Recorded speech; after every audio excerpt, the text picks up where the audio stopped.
Assalamualaikum warahmatullahi wabarakatuh. Selamat pagi anak soli dan solihah. Bagaimana kabarnya hari ini? Semoga sehat selalu ya, dan tetap semangat untuk belajar dari rumah. Sebelum kita mulai pembelajaran daring hari ini, mari kita bersama-sama membaca doa sebelum belajar. Bismillahirrohmanirrohim. Raditu billahi robba wa bil islami dina wa bi muhammadin nabiyya wa rasula. Rabbi zidni ilma warzuqni fahma. Amin. Sekarang anak-anak persiapkan pulpen 6B, buku tulis, dan alat tulisnya ya. Hari ini kita akan belajar tema 4, globalisasi, subtema 1, globalisasi di sekitarku, MUPEL, ilmu pengetahuan alam.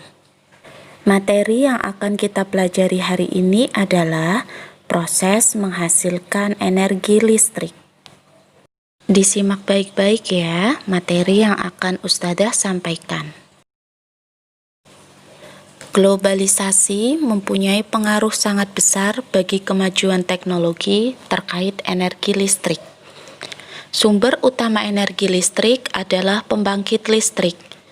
Salah satu contoh pembangkit listrik adalah pembangkit listrik tenaga air atau PLTA. PLTA dapat menghasilkan energi listrik dengan cara memanfaatkan energi air yang mengalir. Aliran air dapat berasal dari air terjun atau aliran air sungai.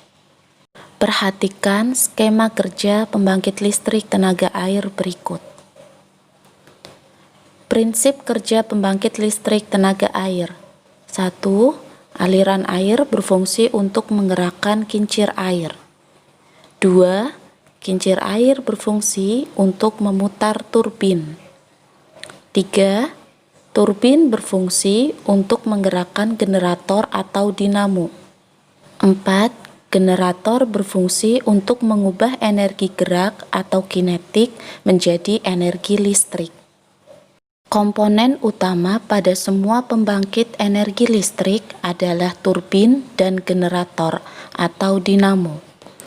Turbin harus bergerak untuk menghasilkan energi gerak yang kemudian diubah menjadi energi listrik oleh generator atau dinamo. Di daerah pedesaan yang belum terjangkau aliran listrik dari pemerintah, warga membuat pembangkit listrik secara mandiri dengan memanfaatkan aliran air dari sungai atau air terjun yang ada di daerahnya untuk memenuhi kebutuhan listrik warga sekitar. Pembangkit listrik tersebut dinamakan pembangkit listrik mikrohidro. Komponen pembangkit listrik mikrohidro. 1. Aliran air sungai dengan kemiringan 25 derajat. 2. Kincir air. 3. Turbin. 4. Generator. Perhatikan pembangkit listrik mikrohidro berikut. Bagaimana proses menghasilkan energi listrik pada mikrohidro? Pada umumnya, proses menghasilkan energi listrik pada tenaga mikrohidro sama dengan proses menghasilkan energi listrik pada PLTA.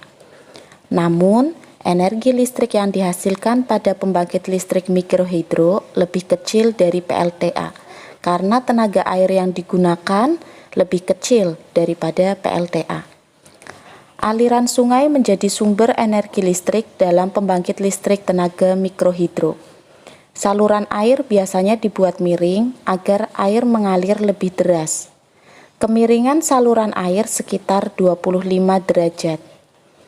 Aliran sungai akan mengalir mengenai kincir air. Kincir air berfungsi mengubah energi potensial air menjadi energi gerak. Putaran kincir air dihubungkan dengan generator untuk menghasilkan energi listrik. Penghubung kincir air dengan generator dapat menggunakan sabuk, roda gerigi, atau dapat dihubungkan langsung pada poros kincir air dan generator. Generator berfungsi untuk mengubah energi gerak menjadi energi listrik. Energi listrik yang dihasilkan kemudian disalurkan ke rumah penduduk melalui saluran transmisi. Sistem penyaluran tenaga listrik. Energi listrik dihasilkan oleh pembangkit listrik.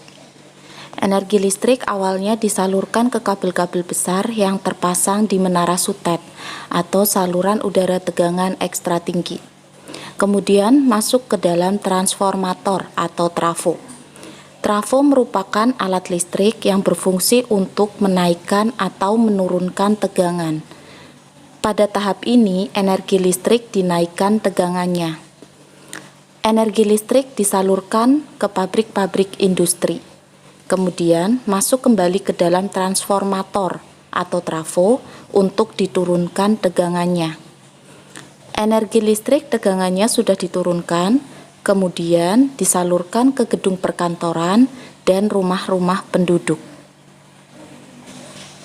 Komponen utama pada proses penyaluran energi listrik adalah sistem transmisi, sistem distribusi, serta transformator penaik dan penurun tegangan. Penyebab terganggunya proses penyaluran energi listrik seperti pada gambar berikut ini. Penyebab gangguan, sambaran petir, pohon tumbang, pekerjaan sumber lain, binatang, dan penggalian tanah. Tugas hari ini. Jawaban ditulis di buku tulis tematik ya anak-anak, dikumpulkan hari ini maksimal pukul 20.00. Selamat mengerjakan. Demikian pembelajaran daring hari ini. Semoga dapat dipahami dan bermanfaat. Selalu semangat anak soleh dan solihah kelas 6. Sebelum pembelajaran hari ini ditutup, mari kita bersama-sama membaca doa kafaratul majelis. Subhanakallahumma wa bihamdika asyhadu an la ilaha illa anta astaghfiruka wa atubu ilaik. Wassalamualaikum warahmatullahi wabarakatuh.